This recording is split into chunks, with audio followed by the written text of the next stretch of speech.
Hello lôi tì ho, welcome back to another video. Phát sọt tay kim tu tập bộ vin kiến nhong cần miss lệ riêng vin, no nín miss lệ điều cho kiến trả này. Bây giờ tu nia he cái ông thu sim shading cái gì ngay nào nên giống lại. Tu lại tay bùi nào này nên mình đi là thu hà bùi lên gã lát tôi lúm riêng, chỉ trên cái ông cái khu cái bề ngồi giống cái he lô thầy lô ông kì vin, chả cho kamu kamu masuk không à sự apa này. Mình bị nạt thấy lên thì hiện cổ đông ngàn bao nhiêu kilo lên ta kêu vấn đề gầm tin cả sườn front line làm các chi gì nghe hiện nghe tôi này mà đang xây đến tâm phim rồi lẽ mà đang gõ xây ra ta điều chỉnh nè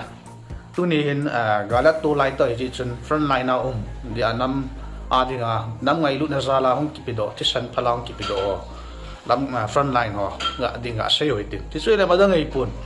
nghe mồi hi kithu pin thấy thấy mi tu men tam pin kithu pin này thì rong lệ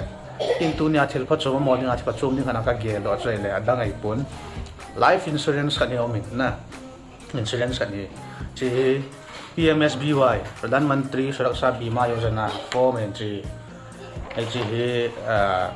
insurance nêu trả thì này vàng thil phát chôm mình my premium chỉ làm cùng khana easy hi tin là chúng gã setting cho 20 rupees somni bao sẽ hiện cùng khana cái bên cái cả đấy hiện là này chỉ này cái gì apa này hi thêm khana accident na hiện na accident gari accident này tạ ta chính chung ngana khi này tạ ta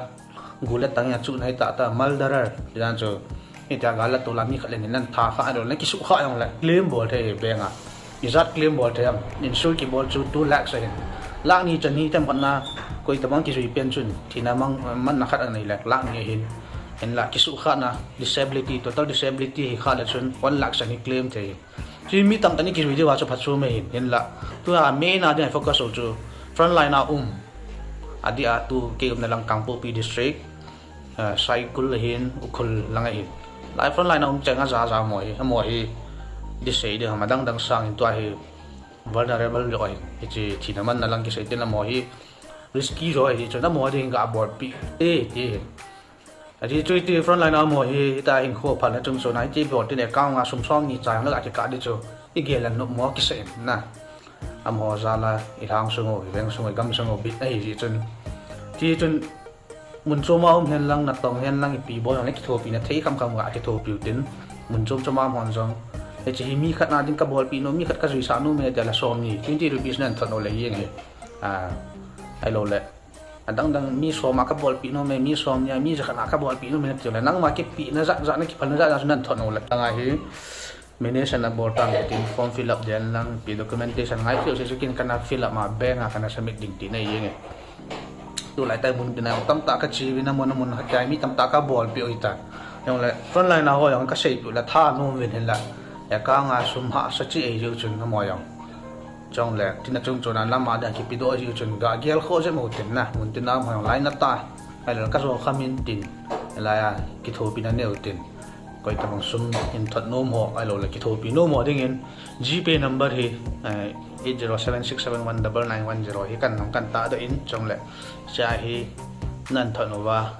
thì chỉ mi giả na đi ngay hay là mi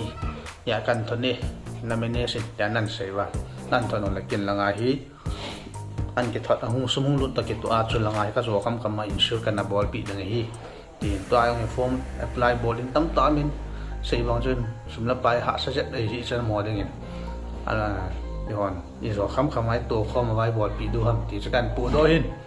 anh ấy gear sĩ việt lăng thì phát sum ta ya chỉ họ đi mà con nung lệ mua ra là tôi gai hồi hin con nung lệ thì hòn thì chỉ phải ball như vậy và thì nó phát thì bù về tiền naการจะกินถั่วข้อมเดียวเราเต้ที่ไอ้ปันปีนั่นแหละถุงนั่งเงี้ยนักกันในที่นั่นลอยเตียวอันนั้นยาสีอื่นหลังอันนู้นยาคอมเมนต์เซ็กชันอะไรอย่างจีพีนัมเบอร์ตาดังกันติน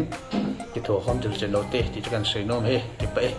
อาบานายองหอยไตฉันนี่กี่ตาวันที่จะพัดอัปเดตกันบ่อยจริงๆไอ้ที่เจอกันเสร็จกันเห็นสัก